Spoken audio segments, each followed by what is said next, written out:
tapşırığımız. İnternet lazım idi. İnternetimizin olup olmamasına göre biz dersi dinleyirdik ve yaxud da dersin videosunu izleyirdik.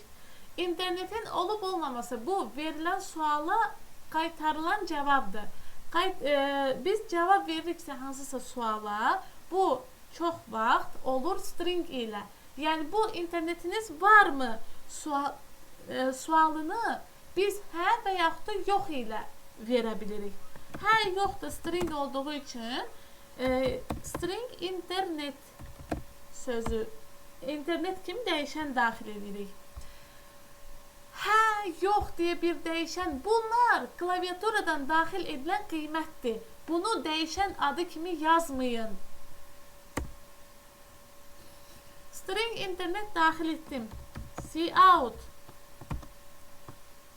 Sual verir kod bizə. İnternetiniz varmı?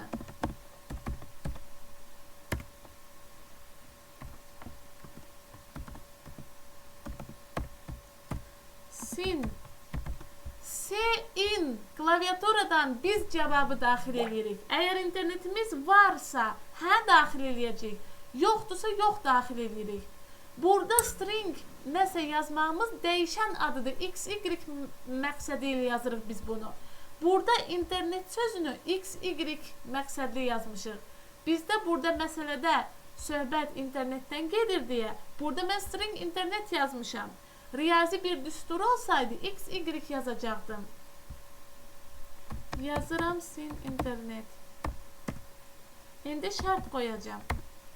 Əgər mənim internetim dırnaq daxilində hədirsə, dırnaq daxilində çünki stringdir. Bəzəkli mötərizələri açdım. Burada cout dərsə qulaq asıram. Sonra bu bəzəkli mötərizələr bitir. Çölündə else yazırıq. Yenə bəzəkli mötərizələr açırıq. Else üçün şərt uydurmayın. Sizə hal-hazırda tapşırıq verilibsə, 2 versiyalı tapşırıq vermişəm.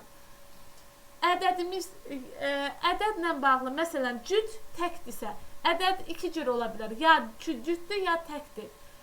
Cüt versiyasını şərtdə qoydumsa, tək versiyası avtomatik elsiyə düşür. Müsbət və yaxud da mənfi olması, bu da 2 versiyalıdır. Əgər mən müsbəti ifdə yazmışamsa, mənfi versiya elsiyə düşür. Ayrıca şərtə hələ ki ehtiyacımız yoxdur. Özünüzdən Amerika kəşf etməyin. Cout.